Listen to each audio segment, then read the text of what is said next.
Hare Krishna. Welcome back to the series of discussing Bhagavad Gita. So today we shall be discussing text 45 from the first chapter of Bhagavad Gita.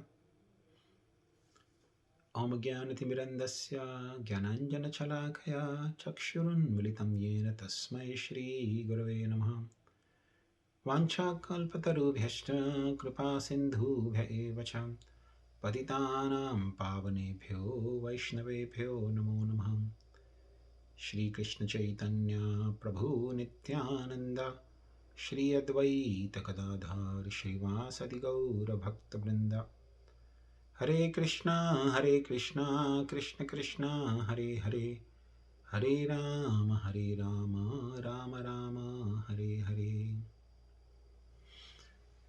Hare Krishna.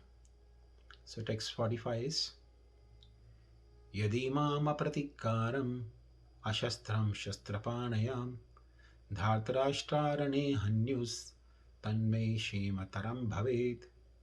Translation: better for me if the sons of Dhṛtarāṣṭra, weapons in hand, were to kill me unarmed and unresisting on the battlefield.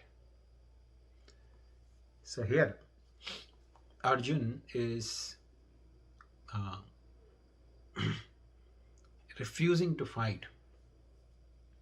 He's saying, better for me if the sons of Dhṛtarāṣṭra, weapons in hands, were to kill me unarmed and unresisting. Apratīkāram. Pratīkāra means to retaliate. If somebody does something bad to me, I retaliate and do the same thing to the other person. That's called pratīkāra. So this pratīkāra is in one way for creating a balance in the society. Even Manusmriti has similar laws to do pratīkāra, simply to create a balance in the karmic reactions of the person and also balance in the society. In Hitopadesh there is a beautiful example of this pratīkāra, how to retaliate. So there was one, in the olden days, one friend, was leaving the country for some time, considerable amount of time. So he left his iron weighing scale. So in ancient times in India, they used to have the handheld iron weighing scales. So there'll be like two iron plates hanging with the chains, and there'll be a center portion which will be like handheld, where you can actually see the balance. Both sides are actually balanced properly. So in one side you put the weighing and some weight, say 500 grams or 1 kg, 2 kgs. Another side you put the commodities to do the weighing. So he left that weighing scale with his friend, and after maybe a year or so he returned back to his own home.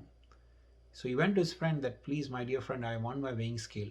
He said, I'm sorry, I kept your weighing scale in my storage, but the rats ate all. Now this was actually a very poor excuse. It was kind of an excuse to tell the person, I don't want to give you back. So the friend became a little agitated. He said, what is nonsense? How rats can eat the weighing scale? If you would have given an excuse that somebody stole it, is a different thing. You're saying rats ate the weighing scale, iron weighing scale. So there was a quarrel between the two. But then the friend whose weighing scale was, lost, so he thought, okay, it's all right. He said, sorry, I understand. It must have been eaten by rats. So he patched up somehow. After a couple of days, he told his friend, I'm going to the river and I'll need one assistant. Can you give me your son to go with me? So this person was already feeling little, ashamed that he had already stolen and his friend had already patched up with him. He said, yeah, sure, why not? He called his son, who was probably around 15 years old. So this man, he told, go with my friend, he told his son. So the other friend, he took the boy with him and he went to his home and locked him in one of the hidden, rooms somewhere. After a long time, when the child did not return, the man went to this person. He said, where is my son? He said, oh, I went to the river to take bath. and a vulture came and he picked up your child and went away. He flew away with your child. And his friend became so annoyed. He said, what nonsense. How can a vulture fly away with a child? My child was 15 years old. How can a vulture carry the child of 15 years old? He said, yeah, it happened. A vulture took away the child. So the quarrel again ensued between the two. And both came in front of the judge, narrated the whole thing. The judge told the friend, what nonsense you're talking. How can a vulture take away the child? Don't bluff. And the person said, yes, sir, I'm talking the truth. The vulture flew away with the child. If the rats can eat the iron weighing scale, then why vulture can't fly away with the child? So judge was telling me, he said, what do you mean by iron scale being eaten by the rats? Then the person explained the whole thing and the judge smiled. He understood this is a pratikar. This is simply a retaliation of this person because he got cheated by his friend. So he ordered both of them. He told the first friend, you please return your iron weighing scale. And the person agreed, yes, I will return. He told the other friend, you return his son to him. So pratikara is, sometimes it's for good in the society. No. To stop the injustice.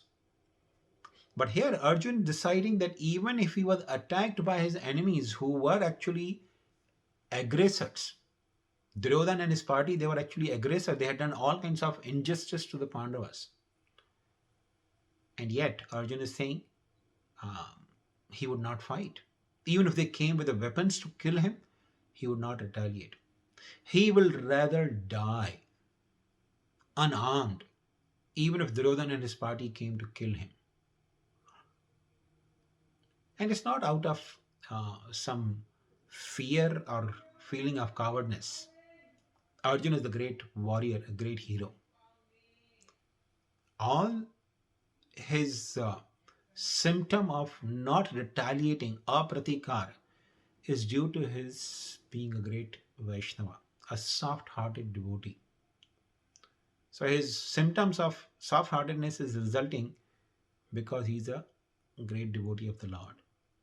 Because devotees don't like to retaliate. They don't like to do pratikar. Even if they are insulted, even if they are persecuted, or sometimes even if they are killed, they don't like to retaliate. No. So therefore Arjuna is refusing in these words that he doesn't want to do pratikar, he doesn't want to fight, which is actually indicating his exalted character, being a pure devotee of the Lord. This is the sum and substance of this verse. Thank you very much. Hare Krishna.